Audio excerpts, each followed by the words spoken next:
I just want to show them the video of the fight. Okay. Yeah. Do we have it? Yes. All right, let's pull that up. All right, guys. So this is the fight, right, between them. As y'all can see, let's play from the beginning, please. Yes, sir. So they're here in New York City, right? Obviously, an argument happens. He's trying to put her back in the vehicle, right? Because he tries to leave. She wants to follow him. He's like, "Hey, I'm leaving." She chases after him, right? And you can see he's trying to get away with the chick, or from the chick, right? And this started because allegations of him cheating on her, right? She tried to take his phone from him, and he took it away. He pushes off her. My man is running blocks. Running for his life, bro. Yeah, bro. Like, what the hell, He is running man? for his life, bro. He said, no! White woman, stay away! Yo, she's chasing him in Manhattan. Running for his life, bro. Still going. Bro, he running fast as hell. Yo. He Yo. clearing. Oh, shit. Well, to be fair, bro, Yo. he is black. Yo. I mean, this is expected, bro. And he works out. I mean, if you think about it, bro. She's going into traffic and shit. She's yo, what the hell, man? Yo. Clearing it. So y'all can see here that clearly, right? They got an argument. She wanted his phone. He runs from her. He tries to create distance, right? And he tries to put her back in the car because she wants to chase after him. And obviously she's been drinking too, bro. And y'all are gonna see this as well. So, so this is what it is, right? And this comes from TMZ. This footage here. But yeah, dude, look, you can see. And he's like, "Ah, fuck this shit," and he runs, right? And he pushes off of him. She keeps going. My man ran a couple of blocks. Ran blocks away, bro. Ran blocks from her, bro. For his life. So you're telling me, is he somebody trying to beat somebody up or run away for his life? So let's make this 1.5 speed. This is right after the news broke that he got found guilty. Yeah, Mo, you good? Nigga quiet over there. Nigga saying, "Shut the fuck up, bro." Quiet over there. Yo, Rumble going crazy. Come on, bro. I gotta pee. You gotta pee, okay. All right, go ahead. That's funny. All right. And hello, everyone. I'm Kira Phillips. And I'm Terry Moran. We've got some breaking news. The jury in the Jonathan Majors domestic violence trial has found him guilty of 1 count of assault and 1 count of harassment, but acquitted him of another count of assaulting his former girlfriend. This comes after jurors spent 4 or 5 hours deliberating over portions of several days. And this is a case that has gotten a lot of attention. Jonathan Majors is a major rising star, and he met a crisis in this, and the jury has now returned with its verdict. And there was a lot of talk about this trial impacting his future in the movie business. Rising star within the Marvel movies. Our legal contributor, Brian Buckmeyer, has been following this from the very beginning as well. So I guess let's first of all talk about the charges here. Brian, your first reaction. Yeah, I'm actually kind of scratching my head just because I'm looking at the different charges, and let me break it down and explain. There are 2 different assaults here. One is intentional assault and one is reckless assault. Based on the number order that they're telling us, my guess, and please someone correct me if I'm wrong, is they're acquitting him of intentional assault, but finding him guilty of reckless assault, meaning that he just did something he should have known better, and it caused the injury of Grace Jabari. Then he's found not guilty of aggravated assault, which is to Bills, do me a favor if you can threaten someone and subject them to physical. Do me a favor, bro. Can you pull up her injuries? Because she did have an injury, I think, to the back of her ear when he tried to put her back in the vehicle.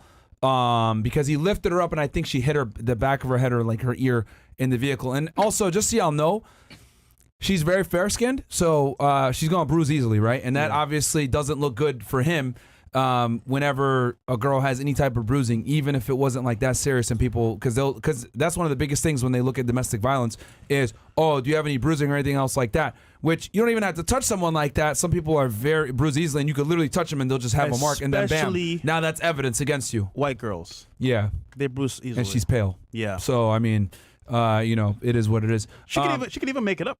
Honestly, that too.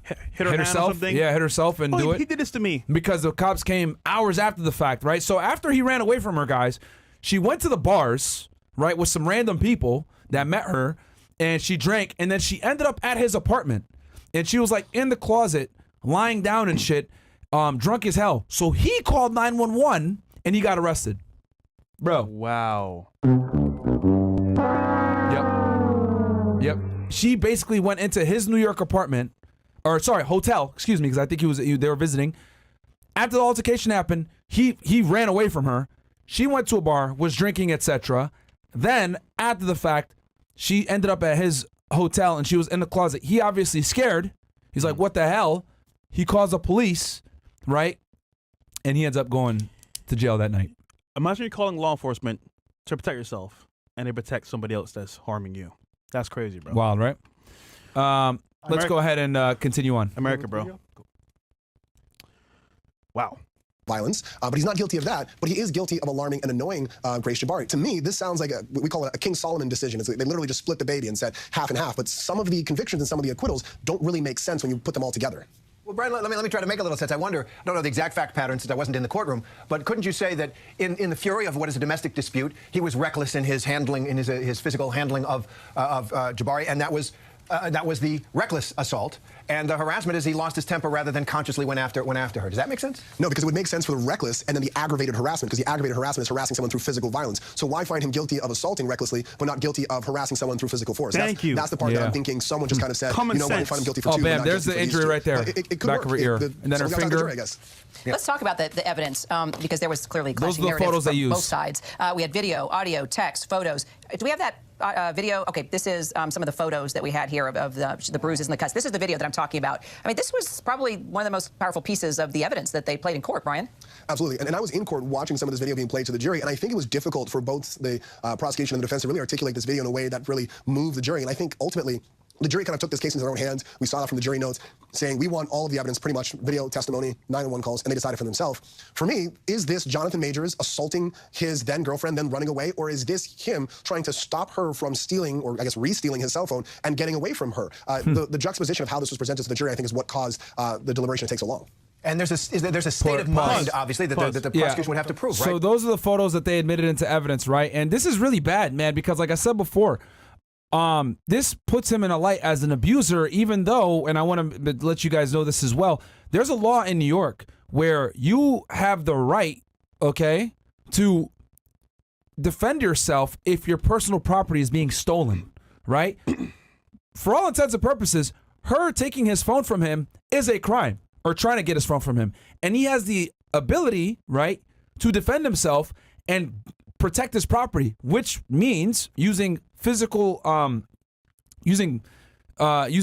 physical, I guess, I don't want to say violence because it's not necessarily violence, but using his physicality to defend his property. He has the ability to do that according to New York law. But of course, it's a court of public opinion. They're going to go ahead. And it's interesting because I want you guys to see here how the Manhattan's DA's office painted this entire case. They brought in other information that had nothing to do with this particular argument to paint a picture of him as a controlling, abusive boyfriend. So we saw the skit, which is pretty funny on some level, but serious at the same time because look at it this way. You're in the car with your girl. You're in an Uber. You know, you're in their car driving, whatever. She sees your phone, assumes that you're texting somebody or maybe sees a photo of another girl, and then gets violent with you in the car. What do? Obviously speaking, this is similar to what happened to Chris Brown with Rihanna, 6ix9ine his girl, and now Jonathan Majors and his girl. And it's kind of like, okay, whatever you do, can you actually win in a scenario because you can't defend yourself? Because you might damage her, you might bruise her, and then what's the grounds to even get away? He ran away, bro. Yeah, he ran away and wild. still got convicted. Yeah. That's crazy. Now, granted, I just want to make it very clear. These are misdemeanor charges, right? They're not that serious. He's probably not going to do no jail time for this stuff. They're lower level misdemeanor charges. But the stigma of being an abusive boyfriend or domestic violence, it never leaves you regardless of how frivolous the charges are. And him being convicted will make him look bad. I mean, at this point, he's been convicted of a crime of misdemeanor violence, domestic violence. He can't even get a gun anymore now. Because of the Lautenberg Act. Especially, I hate to bring this into race, but being a black man, they're gonna push that to the actual limit. Well, it sucks, bro. Yeah, that could be a part of it. I mean, she is a white chick too. I mean, white women are definitely they get away with murder out here, bro. Bro, to be honest, bro, not to be like in the weeds here, if she was black, you wouldn't see no bruises. Hey man, get in the fucking car, bro. I'm gone. You'll be fine, but hey man, that sucks, bro. Man. Sucks. I'm just saying, Mo. Yeah. I'm just saying, bro. Yo, man, that would have been funny. But yeah. Okay. Let's see here. Shaniqua. But this is one time where Shaniqua would actually. I mean, there's two protected classes. You got white girls, then you got a nigga, man. I mean, there's two classes that are going to be kind of protected in New York. That's super woke, bro. But this is why, like, okay, I get the whole thing about, for example, she was bruised. Understandable. Was it him? We don't really know. However, in this scenario here, bro, this is what I would have did. I would have started recording from my phone, everything that was happening, and run away. I think what he might have, well, actually, to be fair, he didn't know what was going to happen. Him trying to put her in the car was him being safe with her. In my opinion, him being safe with her. So you know what? rather than leave you, follow me in the street, stay in the car. I'm going away. Yeah. And we saw all the time on the show. Yeah. If a woman's hitting you or abusing you, Great walk distance. away. Yeah. That's what he did. Yeah. But in the jury's eyes, putting her in the car was assaulting her. Yeah. Isn't that crazy? Man, this is a crazy world, bro. Yep. Let's go back to it.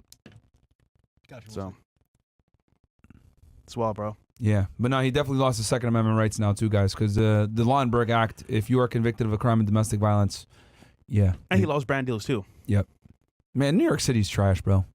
All right, let's keep going. And so here they are. She has seen the spark that triggered this fight was she saw what she thought was a message from another woman on his phone. So she was trying to grab the phone. He's trying to grab it back. They're probably at the peak of emotions and anger and mutual conflict at that point. And would the jury have factored that in? In other words, we've all been in fights with people we love, and so it's not the same as a more conscious. As Brian smiles, he's like, Yeah, so this is the difficult part for me, and this is where I was getting in trouble at home when I tried to break this down to my wife. What I didn't like about this defense is they didn't focus on what is called Penal Law 3525. It's the ability to use force to stop a larceny or theft or criminal mischief to damage your property. And I always go back to this. So he actually cited the law. Yes, and this is, I mean, every state's gonna have this. You have the ability to protect yourself when a crime is being committed afoot on you, right? Especially if a crime of larceny or robbery or whatever. And that's basically what she's doing. She's trying to take his property with force. That is the definition of robbery, my friends. You know, so, and that's the biggest thing with typically compared to larceny. Larceny is like just theft, right? When I worked in loss prevention, robbery is typically theft with with violence, and that's what she's doing. She's trying to take his personal property through physical force. That is robbery, my friends, and he has the ability to defend himself, and he actually cited the law. I think he said 25 or something like that of New York Penal Code. But yeah, dude, let's I wish we knew why she wanted to take his phone. Well, we know because a girl was texting him. She wanted to see. But she's probably seen that before, though. Why this time? I mean, it's probably a recurring. I guarantee it's probably a recurring issue. I mean, bro, this is what I tell y'all, man. Just be honest with these hoes, man. God damn, bro. Like, yo, what the fuck do I tell y'all, man? So you were right. I'll tell you this. Like, if you just told her, yo, I'm gonna have other chicks. It is what it is. You ain't gonna be doing this fucking stupid shit, bro. You know what happens, bro? And you called it before on the show. A guy of that status with the other girl, tell her you're the only one. Yeah. And this happens all the time. Now, mind you, she's of the opinion. And she's mid as fuck too. So I'm not surprised. Hold on. He's mine. He ain't going nowhere. So I'm good. She has the big checks. Sees your lifestyle. I'm set for life. Then she sees, oh, texting other girls, liking the pictures on Instagram. Yeah. Oh, hell no, nigga. You're mine. So now, what do they do? Resort to violence or trickery or bribery. And what happens is, for the most part, we've seen it with Chris Brown, 6ix9ine, they start hitting niggas. Now, obviously speaking, as a guy, you get hit on, damn. I got some crazy stats for you guys on domestic violence here in a second, too, that I'm going to reveal after we do this. And unfortunately, in this scenario, the guy doesn't win because, again, any abuse to a guy, how do you fight back? Nobody cares. Nobody cares, bro. And no one even points out the fact that Rihanna started the whole fight with Chris Brown. She was beating the hell out of him first. And granted, let's say she had his phone or whatever, right? How do you combat that? You just grab it from her hand? She'll make it bruise. How do you even, like, get out of that scenario? It's tough because, I mean, we can say one thing right here on air, but, like, in that scenario, what do you really do? That's why I tell y'all, man, be honest with these girls, bro. Like, especially if you got shit to lose, like, just be honest about it. Like, yo, you're going to have multiple chicks or whatever.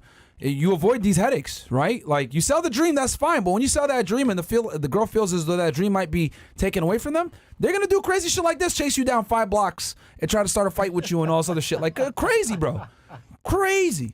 She saw the bag running away. She saw the bag running away real time. Yeah. She saw the bag doing like this. Yeah. The bag is running. Because she's a failed actress, just so y'all know. Coming out she's an absolutely failed actress, a fucking nobody. Yeah. You know what I mean? So for her, she's like, what the hell's going on? I got to go after this thing, man. He was in the movie, for real. Yeah, man. God damn. All right, let's keep running going. blocks away? So 3525 is the ability to use force to stop a larceny. The Conqueror Kang running away? Analogy that I've said multiple times in ABC.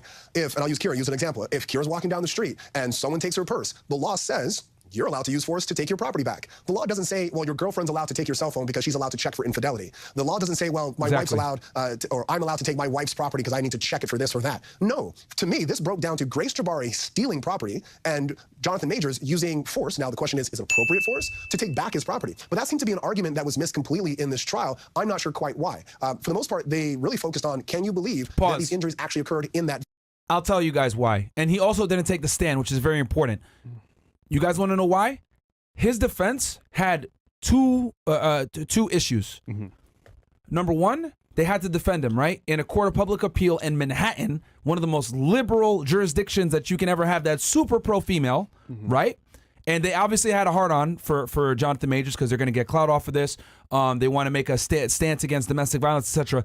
So that's one thing. Then also, they had to protect his public image. Okay? So they're doing a dance where they're trying to defend him in court while simultaneously protecting his public image. Could you imagine if they said, well, my client has the right to use force on this 110-pound white female It's a wrap. to get his phone back? It's over. It doesn't look good. It's over. Optically, it looks bad. Yeah. So they have to go off of the frame of he was trying to run. Look, Your Honor, my client ran 5 blocks from this crazy bitch, right?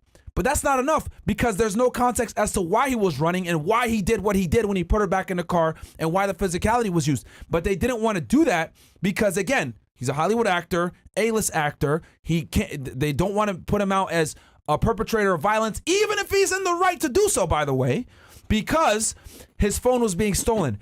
And his defense team, right? I gotta say, like, they have a difficult situation because not only are they defending him, right, in a criminal court, but they're also defending him in the court of public appeal. Yeah. And he's an A-list celebrity. I want y'all to go back. I want y'all after this podcast take a chance. If you guys want to see how fucking controlled a lot of these actors are, watch Joe Rogan's podcast with The Rock. The Rock made 0 concrete stances on anything. Rogan talked more than The Rock. Now, with that said, I grew up watching WWE. I'm a fan of The Rock, but I lost a major amount of respect for him because he's controlled, bro. He's absolutely controlled. When you're an A-list celeb and you're doing big movies like this, etc., what you say, how you behave, your viewpoints, etc., you can't have that. You got to be in the middle or politically correct if you're going to err on one side. You got to be more woke than real. And that's what it is once you get to that level of fame and that level of Hollywood. And it sucks because I grew up watching this guy, you know, in the 90s and the early 2000s, laying the smackdown and saying all this crazy shit.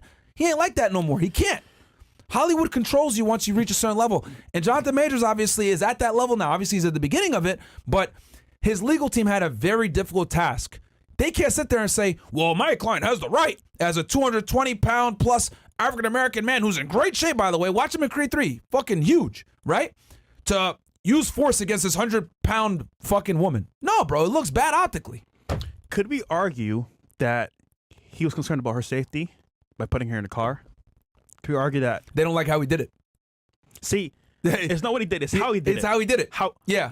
Bro, that's crazy. How do you win that? Yeah, you can't. That's what I'm trying to say. And on top of that, he's got to protect his image, so they can't even use that defense that, like, yo, you have the right to use physicality to get your property back. They can't even use that. The defense didn't even, he just mentioned it. The defense didn't even use that in the trial. And on top of that, he didn't take the stand, right? Now, I know what some of you guys are going to say, well, you know, the right to self-incriminate, you know, you have the Fifth Amendment right to stay silent. You don't have to take the stand. In a situation like this, a lot of the times, and the people criticize Tory Lanez for this as well, for not taking a stand. Yeah. It's a hit or miss, right? But the way he looked at it was, if he took the stand, it would have opened him up to them asking him questions on cross-examine about his relationship with his girl, what he tells his girl, etc. And you guys are going to see here that he wanted her to be, to have a certain image, not embarrass him in public, etc. Things that, like, I think are very plausible as an A-list celebrity guy. Like, your girl can't be doing certain shit, and they would have used that against him to paint him in the light of an abusive, controlling boyfriend. So I can see why he didn't take the stand. And then on top of that, that's a pure nightmare from him from an image standpoint. Again, guys, it's a two-pronged issue. He's not just trying to defend his freedom here. He's trying to defend his image. And as an A-list celebrity, you got to be squeaky clean, no real stances, nothing. Yeah. Watch The Rock's interview, and you guys are going to see exactly what I'm talking about. Nigga can't take an opinion on nothing, bro. On nothing. Dude, the moment they got the verdict for this case, bro, instantly, what did Marvel do? Drop. Done. And these are 2 low-level misdemeanors, FYI. Yeah. They're not. They're bullshit misdemeanors. He ain't gonna do no jail time for this. But they dropped them because the image.